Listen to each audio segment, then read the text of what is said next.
Rise and grind, everybody. Holla at your boy. Yo, what's up? This is Greg Miller, Star Executive Leader out of Topeka, Kansas. I am fully participating in sharing my why, just like the rest of the leaders, as part of our family. For one reason, for you guys to better understand my leadership. Okay, my why dates back to when I was a kid, 6 years old, 5 years old. I always had uncles relatives telling me that I wasn't smart enough, I was not going to grow tall enough, I wasn't going to be talented enough to do anything with my life, period. And for a while, as a kid, I believed that. And then I realized I'm not the same as all the other people in my family. There is something special within me. I just didn't know how to bring it out, period. So I used that negative energy that I was receiving from people telling me what I could not do, and I turned it into something positive and realized that I can do. Okay, I never wanted to be like anybody in my family, ever. None of them was entrepreneur. They was all unhappy about their jobs that they was currently working, and they took their unhappiness on other people. So I vowed as a kid that I'm going to spread as much positive energy as I possibly can to anybody that I come across, for one. For two, I'm going to learn how to make my own money. And I started that journey when I was 12 years old, 13 years old, selling candy out of my locker because I wanted my own money. My mother couldn't afford to buy me basketball shoes or football shoes or anything like that. So I went and found my own money to raise my own money to buy my own things. I started teaching myself how to cut hair when I was 12 or 13 years old, so I could charge the neighborhood kids money to cut their hair. I always wanted to be different. I always wanted to put myself in a position to where I felt like I was striving for greatness. Okay, I was told I wasn't good enough to play basketball in college. Everybody who knows me knows that I don't too much care for basketball. It was just something I was just good at, but I did it to prove a point. I can play basketball in college, and I became nationally ranked for what I was doing when I was playing basketball in college, and it wasn't even my love. I was told I wasn't smart enough to graduate from college. I learned that no other person in my family graduated from college before, so that was my new why while I was in college. I didn't even like school. I didn't even study for college until my senior year. There was nothing about college that I enjoyed besides the fan base that I've been able to build while playing basketball and the rising popularity it had around campus. But outside of that, no, school wasn't for me, but I did it anyway. Why? Because I've learned that no male or female in my family graduated from college.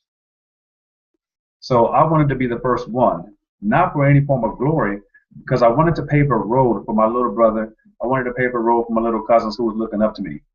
I wanted them to do the exact same thing that I did, but do it better. I wanted to not only graduate with a bachelor's degree, I wanted to go on with their master's and etc. Do something that I did not do. I wanted to set that example. Okay, so that same mindset transferred over to when I got involved with Beamer. Yes, I have experienced so many different things from corporate America. I have been demoted from jobs because of the color of my skin. I have been fired from jobs because of there was a threat of my talent. They was forced to pay me more money. I learned that in corporate America, if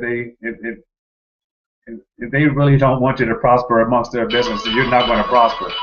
You're not going to prosper at all. And that's exactly what happened with me. I've never been fired from a job because of poor performance. It was always because of intimidation of my talents. I was outperforming my bosses, outperforming my supervisors and managers. Some people took that as a threat and they didn't like it, so the only way they can get rid of me was to let me go. Fortunately for them, Kansas is an outwell state, so they did not have to explain that.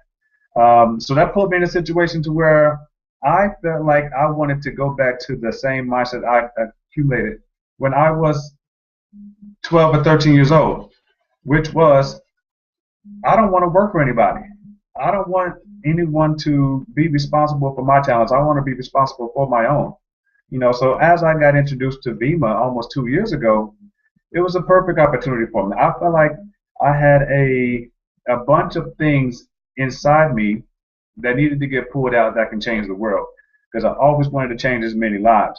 So just like most people when you first get involved with this business, yes, we want money. We want all the money. But as I got further along, I realized this business is way deeper than money. I have something that I can offer. Okay, I have experience with things that a lot of you haven't even experienced in life and probably will never experience in life. So the way that I lead people in a way that because I don't want you to ever experience the things that I experienced. Okay, I lead people because I want you guys to be successful with what you want to do for a living, not go on and work in cubicles or warehouses and doing your work for other people, and you're not going to grow up happy. I want you guys to be happy. So why do I do Bima? I do it for you. That's why I do Bima. Okay, I do it for the people around me. I have goals to not only be personally retired for myself, but when I become personally retired, the people around me will be personally retired. My children will be financially retired. My mother will be financially retired. I do this business because of people around me, and I do it for you, flat out. I don't do it for any form of glory. You can sit there and tell me how I'm the greatest leader. I have all this potential, blah, blah, blah. Thank you, but no thank you. Because I am not fulfilled unless I am putting myself in a position to change your life. I want to help you get that next cycle. I want to help you hit that next bonus. I want to help you get inside that car. I don't care about the car. That's just me personally. I'd rather take the money.